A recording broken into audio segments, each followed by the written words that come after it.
sociales de esta época de los 60s, de los 70s, es cuando empieza la decadencia de Pitamor, porque ella muere casi a principios, creo, del siglo XX. No me hagan caso, pero es reciente su muerte, ya muy grande la señora. Pero su vida fue difícil, ¿no? Y bueno, controlar todas estas emociones y pasiones es difícil cuando hay un demiurgo, cuando hay algo que brota dentro de la mujer. Entonces dice en este poema que lo dice todo.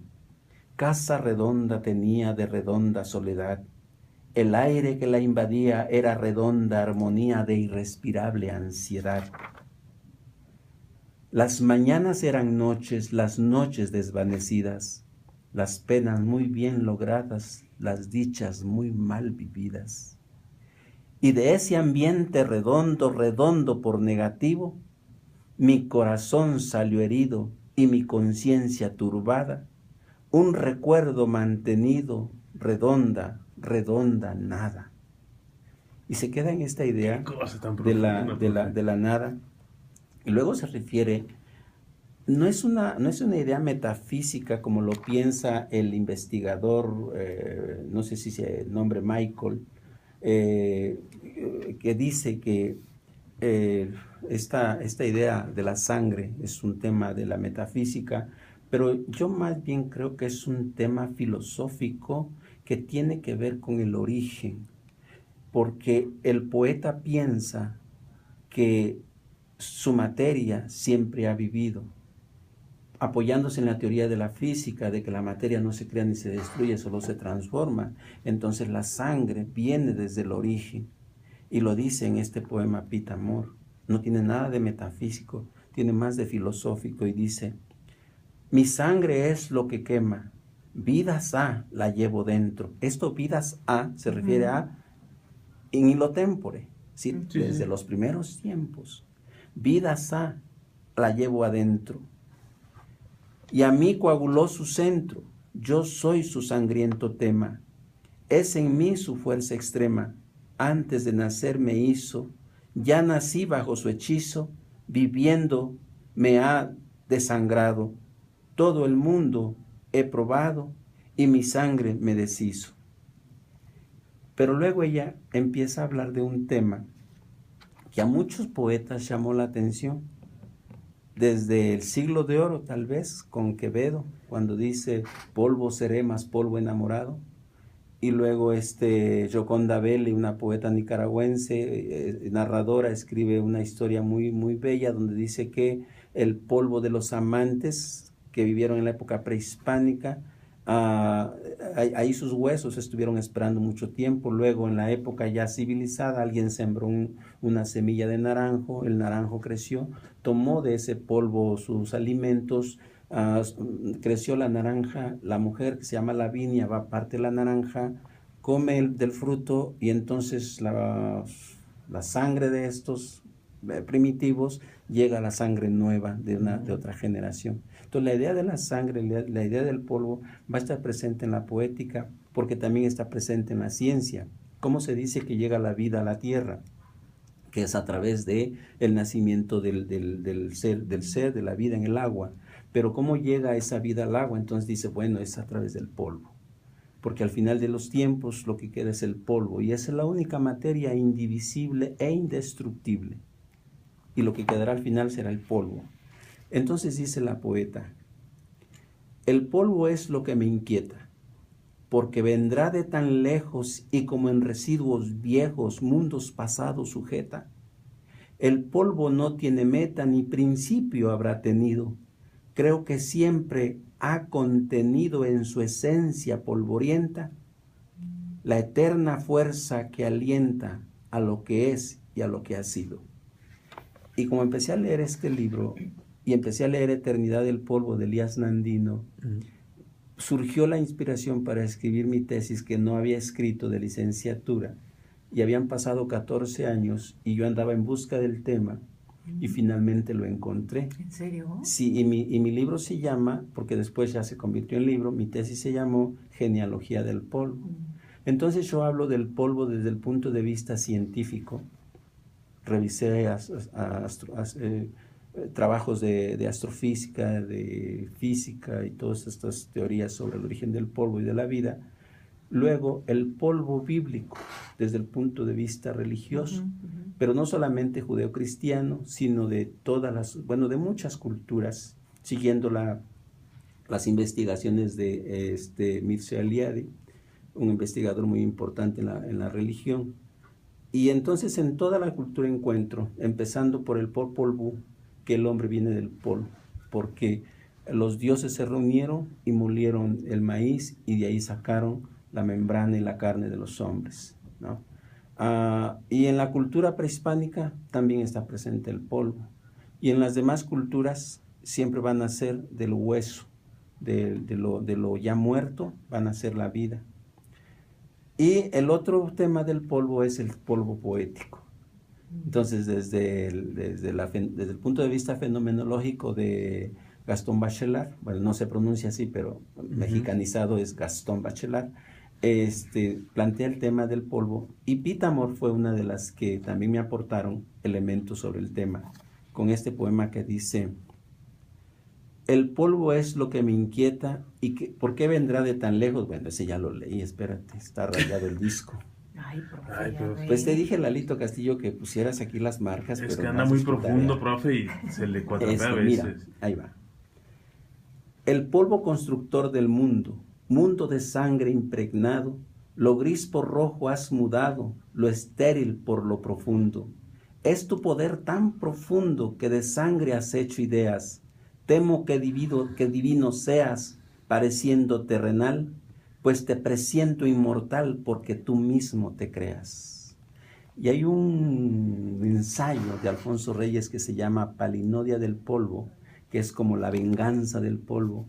Y ahí trata el tema en 4 páginas, no recuerdo ahora su extensión, pero es un ensayo muy breve, en el que nos habla sobre qué será el final de los tiempos respecto del polvo, cómo el polvo vendrá y acabará con todo y lo convertirá en polvo. Y entonces eso lo juntamos con polvo serás y el polvo eres, y al polvo ¿no? de tierra eres, y a la tierra regresarás. Esta cosa que se plantea muy, muy bella, ¿no? Y como una gran verdad, porque al final de cuentas regresamos a la tierra. Bueno, y entonces Elías Nandino, que va a ser un poeta del polvo, él va a escribir ¿Así se les dice, el poeta del polvo? Bueno, yo le llamo el poeta del polvo. Okay. Sí. Él es un poeta que escribe un poema que se llama Eternidad del polvo. Y empieza diciendo: al finalizar el plazo de su vida, el hombre vuelve a la tierra que lo envuelve en su maternal abrazo.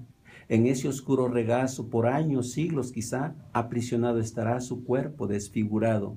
Pero el regazo cerrado, a tiempo el tiempo abrirá. Y empieza otra décima. El tiempo abrirá la fosa en que esté escondido, y se sigue. Son 15 décimas. ¿Y se las sabe todas? No. No, me sé las primeras porque las repasé mucho para mi trabajo de tesis, que partió justamente de este poema de Elías Nandino, Eternidad del polvo. Pero esta idea del polvo da para mucho más desde el punto de vista literario. También pude haberlo visto desde el punto de vista filosófico, porque también se presta mucho esta idea del polvo, ¿no? Pero vaya, con trabajar el tema del polvo desde el punto de vista poético, yo creo que todos los poetas siempre están haciendo alusión al polvo. La luz como parte de este polvo, la brisa, el agua, la tierra hecha polvo, toda esta cosa, ¿no?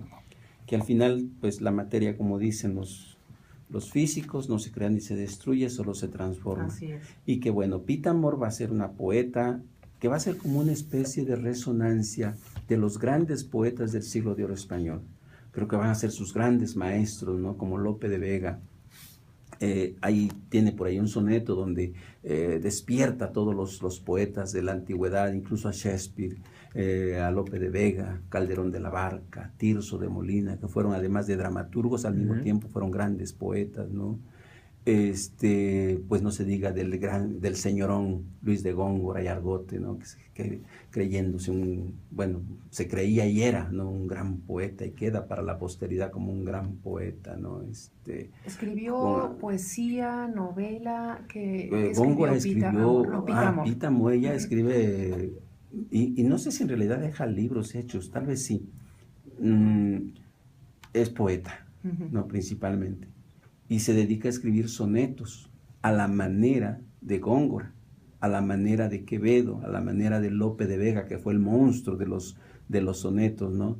Hay por ahí un soneto de Lope de Vega que juega con el verso del soneto haciendo sonetos, como una especie de metasoneto, ¿no? Un soneto me manda a ser violante, en mi vida me he visto en tal aprieto. 14 versos dicen que es soneto, burla burlando, ya van 3 delante. Para enseñarles a los muchachos que es un soneto, con esto es más que suficiente. Entonces el muchacho dirá, claro, esto es un soneto y cuántas sílabas tiene y cómo se rimaba, cómo se estructura 2 cuartetos, 2 tercetos, su rima es de esta naturaleza. Ya con eso se tiene. Es complejo además, ¿no? Es complejo porque la idea va decreciendo o va desarrollándose o tal vez creciendo, no sé, dependiendo del punto de vista, pero se desarrolla un tema y se finiquita. Va a tener un conocimiento del vocabulario profundo. En el último terceto. Pues sí, del vocabulario, de la vida, lengua, del tema, de la, no sé, de muchas cosas, ¿no? El poeta es el sábelo todo, ¿no? Y era tía de Elena Poniatowska. Era así, por supuesto, la tía de Elena Poniatowska, sí, por ahí viene la línea, sí, pues es Pitamor, y Elena Poniatowska es Amor, su otro apellido, sí.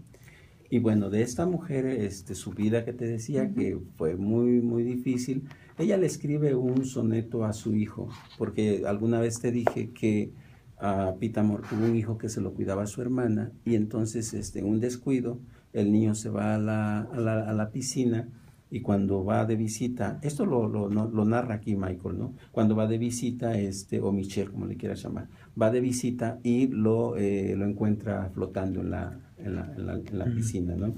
Entonces escribe este poema fuerte, ¿no? Maté a mi hijo, bien mío, lo maté al darle la vida. La luna estaba en huida, mi vientre estaba vacío, mi pulso destituido, mi sangre invertida, mi conciencia dividida, era infernal mi extravío. Y me planteé tal dilema, es de teología el tema, si a mi hijo hubiera evitado, ya era bestial mi pecado, pero yo no lo evité, vida le di y lo maté. Así cierra. ¿Cómo se llama ese libro que hoy nos está compartiendo? Libro, sí. Se la llama, 11ª musa, Guadalupe Amor. Sí, la 11ª musa. La 10ª musa suponemos que es Sor Juana Inés de la Cruz. Entonces ya la que sigue, creo que se autodenominó finalmente. El prólogo es de Elena Poniatowska. Sí, entonces es un libro de la edición en ese tiempo Diana, no sé ahora en qué edición ande. Yo tengo este libro desde el año de 1896, 1990, no, 1800 no, más para acá. ¿Qué pasó? Gracias, profe. Entonces, nos veremos en la próxima ¿Alguna sesión. Tarea en especial? Pues nada, simplemente es recapitular los libros que ya hemos leído, saber los títulos, las ediciones, las editoriales, ¿no? Y a Lalito Castillo le dejo encargado un libro que se llama El detective de la triste figura. Sí, esperemos que le guste a la literatura policíaca, y si no, le traeré alguno la próxima de Cricri, algo pero que lea el condenadote. Sí. Bueno, Eugenio-Pach pach@hotmail.com. para cualquier sugerencia. Escríbanme o búsquenme en Face y seremos amigos ahí. Eso, qué bonito. Gracias, profe. Nos leemos la próxima semana. Un abrazo. Gracias, igualmente.